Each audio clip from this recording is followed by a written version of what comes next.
Hello and welcome to New Filmmakers Los Angeles in partnership with Movie Maker magazine. My name is Danny DeLillo and we're here at the Cambridge Los Angeles showroom in West Hollywood, and I'm here with director Vijay with his movie 833. Let's take a look at a clip.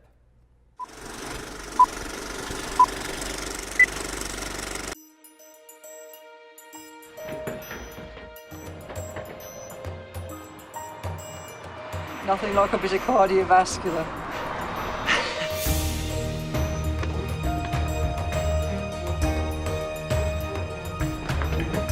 You are a waste of a life.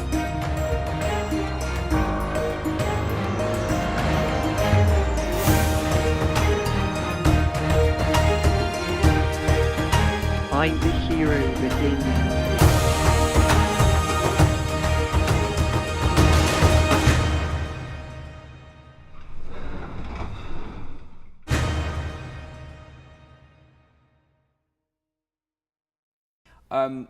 Vijay, congratulations on your film. Thank you. It was I thoroughly enjoyed it, and thank you also for making the journey from Old Blighty. Yeah, to be here as well. It's a pleasure to be here. It's an honour, and hi guys. Yeah, it's great to be here. It's brilliant. For those that haven't had the pleasure of seeing 833, tell us a brief synopsis. So it's about a guy who's perpetually late for work, in a job he doesn't very necessarily like, and struggles to find the hero within. So it's a story about his journey, basically. Where did the inspiration come from in making the film? Okay, so there's kind of two factors that kind of inspired the story. So the first was I came across a film competition, and the subject matter they were looking for writers to write about was to write with the lightest as touch about the epics of everyday life. And that got me kind of thinking, epics of everyday life, like what's quite epical in people's daily routines. And for me is that kind of travelling to work and rushing to get there on time as well, with all the traffic or all the you know, public transport. And I remember I used to work for a company where I was always late. But I didn't really necessarily like the job. It wasn't film related, it was just when I was studying and stuff, and it was this inner conflict where you're kind of rushing to get somewhere where you don't actually really want to be. And it was just to kind of look at that, really. So that was the one part, and then you said there's another part as well that was part of the inspiration. So the second one's quite a personal one. So the film looks to touch on issues around disability. So my mum was in a nursing home for 26 years.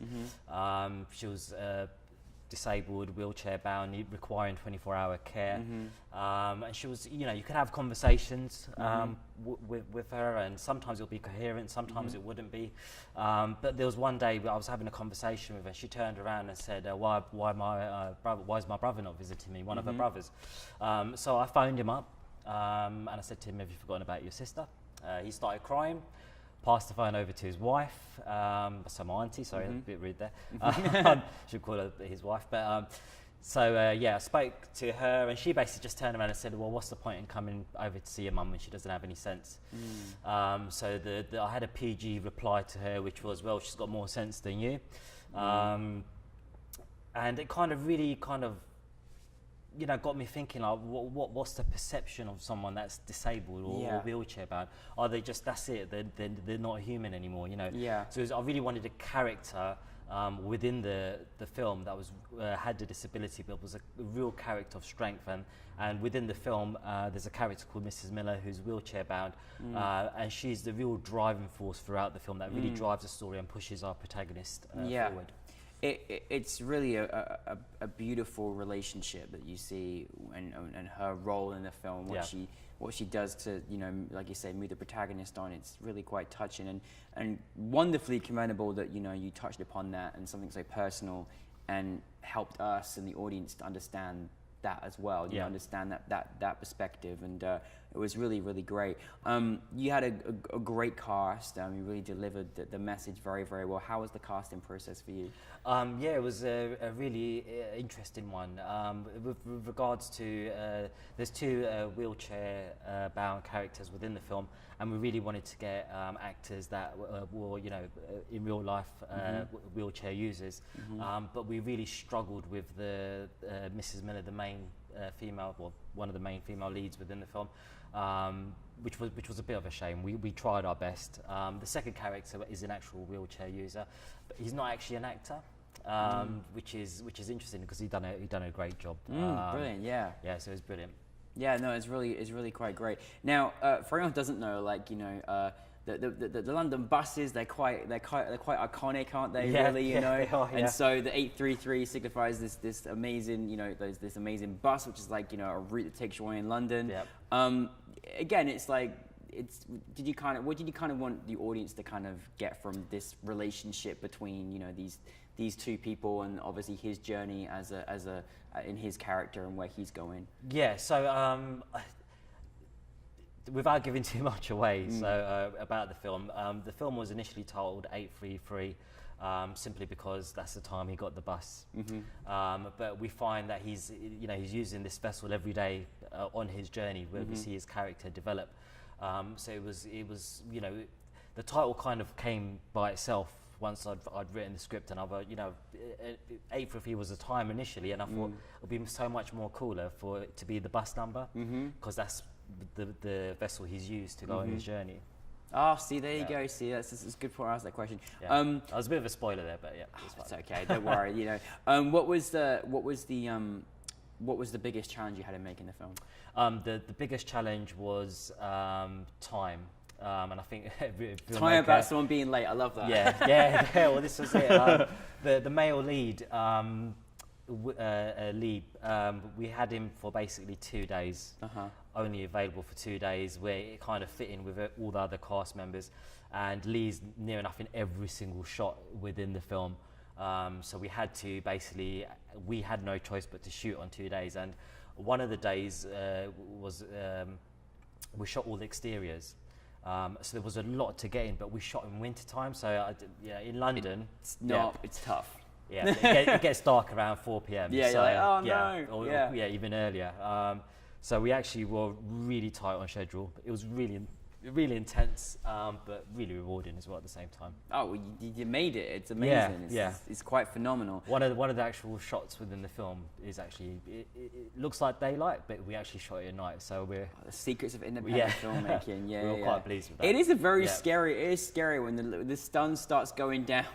And or if people are cold outside, it's like it's you have to go through those things. Yeah. And we've all froze on set before. It's all the light's gone and we can't shoot anymore. We have to do something creatively about it. Now, having taken that journey myself and having a film on the other side of the world, what is it like to have your film at NewFilmmakers LA? Coming from London, having it here in front of a fresh new audience, what does that feel like? It's such an honour to be here. I mean, as soon as I found out that we had been accepted, there wasn't a question about whether I'd want to be here or not. So we're all honoured to be here and be able to screen the film, to the audience that you guys have. And I think for me that when we start the process initially, it's always about the audience. For me, it's always about every single decision we made, whether it's the shot, whether it's the sound, whether we're shooting at whether the locations, everything. It's about how the audience are going to perceive that.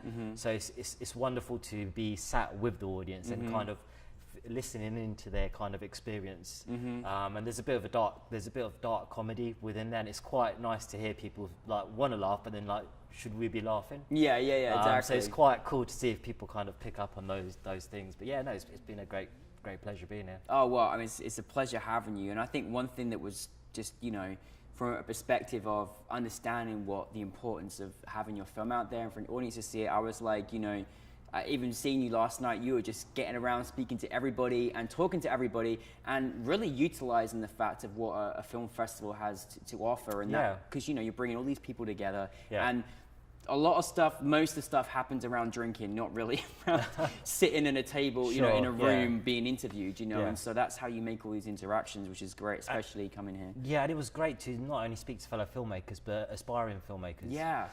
Because I remember when I was studying and I was, trying to get into the industry and stuff, to be able to ask someone a question and be given some information, some helpful advice, it's like gold dust. And I love speaking to inspiring up and coming filmmakers and try and pass on the crash course that we went on with this film in terms of filmmaking. You're very inspiring yourself. You got to share this with me briefly last night, but I'm very excited because of what's coming next for you. You're making this amazing feature. Share a little bit about what's coming next for you. Again, I don't want to give too much away just yet. Yeah, as too it's much early releases days. here, But yeah, so we're working on a feature. So yeah, fingers crossed. And you know, you can like us. You can find us at our website to get more information, which is I hope you don't mind me saying. Oh, by all means. Scene97.com. Yeah. So feel free to check us out, and yeah, we'll be putting news as it comes through on there. You know, I love Brits. We're always apologetic about offering something to. Would you mind if I shared? You know, I'm used to being like, here's my Twitter and my Instagram. I like. No, it's one. Well, Vijay, you're a great filmmaker. Really, really great. Thank you so much for taking the journey out here to come here. It's really wonderful, and you know, we look forward to seeing much more of your work. So thanks very much. No worries.